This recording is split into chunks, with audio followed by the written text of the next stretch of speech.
Good day mga kamots, welcome back to our YouTube channel. So time out muna tayo sa pagre-review ng mga bagong motor. Namiss ko kasing mag-install ng accessory dito sa ADB natin na 150. So kaya naman in this video magsamahan nyo ako dahil mag-i-install tayo ng another essential accessory dito sa motor natin. So ito yung i-install natin sa kanya. So footboard matting na in-order natin sa Shopee kasi yung footboard matting niya is naka-stock pa. Napa-order ako na ito bilang essential accessories na rin, and then dagdag forma na rin sa motor natin. So na-miss ko kasi kung ganitong pag-install ng accessories sa motor natin. Kaya naman huwag na natin patiglagan, simulan natin.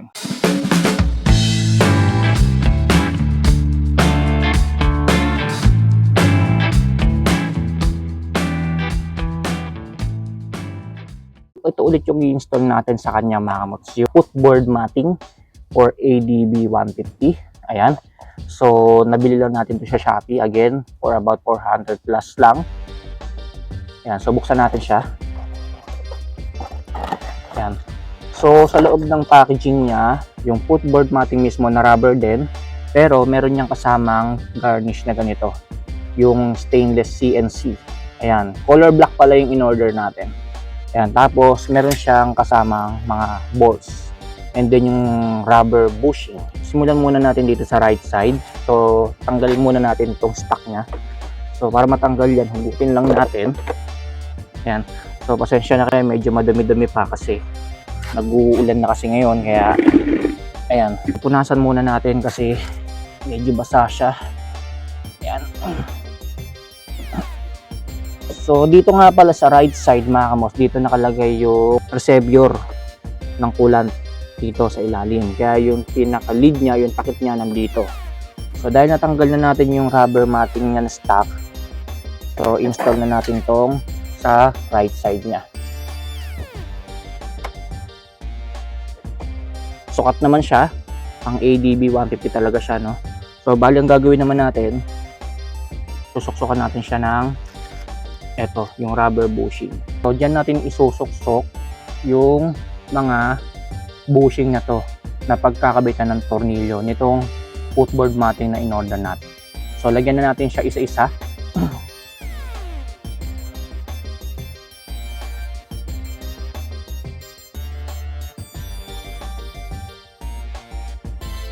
Make sure lang kapag naglalagay kayo ng tong bushing niya, lapat na lapat siya. Para pagka nilapag niyo to, lapat na lapat din to.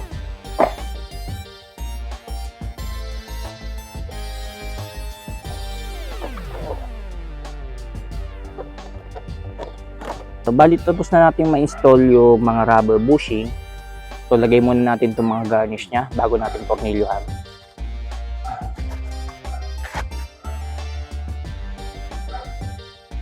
So, para mabilis yung pag-install natin ng mga tornilyo, gamit tayo nitong electric drill.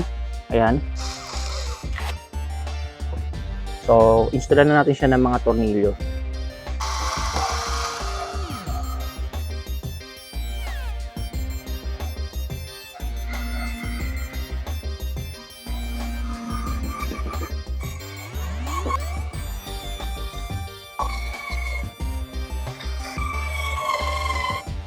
Alright, so yan mga kamots, bali tapos na natin ma-install yung dito sa right side.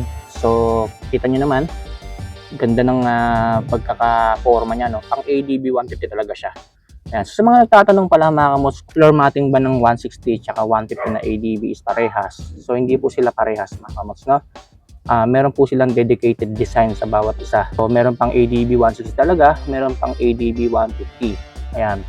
So, hindi po sila sukat talaga ng footboard matting. Kaya make sure lang kapag magpapakabit kayo or bibili kayo or magkakabit kayo mismo ng footboard matting, ang orderin nyo kung 160 yung motor nyo, ADB 160 pang 160. Kung 150, ang ADB 150 po ang orderin yung footboard matting kasi magkaiba po sila. Ayan. So tapos na natin ma-install yung sa right side, doon naman tayo sa left side. A few inches later. So yan mga kamos, bali tapos na natin ma-install yung sa left side naman. So hindi ko na pinakita yung proseso kasi same process lang naman sa ginawa natin dun sa right side. So pa goods naman siya mga kamots, yung style niya, nagustuhan ko yung kulay. Tama lang in order ko black. Kasi gusto ko talaga kulay is black. Ayan, para simple lang. Ayan. So, may iba pa palang kulay nito. Color gold, color silver chrome, may blue, may red. Ayan. Itong in-order ko is black. Ayan. So, bumagay naman sa ADB natin na 150. Bago ko makalimutan mga kamots, dito pala sa right side, kapag halimbawa, magsasaling kayo ng coolant dito sa reservoir niya, so tatanggalin niyo ulit yung mga tornilyo niya. Siguro hanggang dito na lang, kahit hindi niyo natanggalin tong nasa taas. Ayan. So, dito lang naman yung sa takip ng reservoir. So, hindi tayo masyado nahirapan sa pagkakabit ng mga tornilyo kasi gumamit tayo nitong electric drill. Ayan. So, meron tayong ganito. Kahit paano, hindi na tayo nangalay sa pagkakabit ng mga tornilyo. Kaya malaking tulong yung may ganito. So, nandito na rin yan sa product recommendation ko. So, click nyo na lang kung gusto nyo umorder ng ganito. Diretso na kayo doon mga kamots na.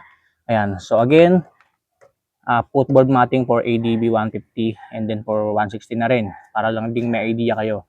Parehas lang naman ng process na pagkakabit niyang matting ng ADB 150 at 160. Magkaiba lang talaga sila ng design. Ayan, so sana nabigyan ko kayo ng idea mga kamot sa mga gustong mag-install ng ganitong footboard matting na CNC alloy tapos rubber. Ayan, ganda. Dito siya basta essential accessories, pamorma na rin, no? Dagdag protection na rin sa footboard natin. Ayan, so maraming salamat po sa inyong panonood. Stay safe, ride safe always.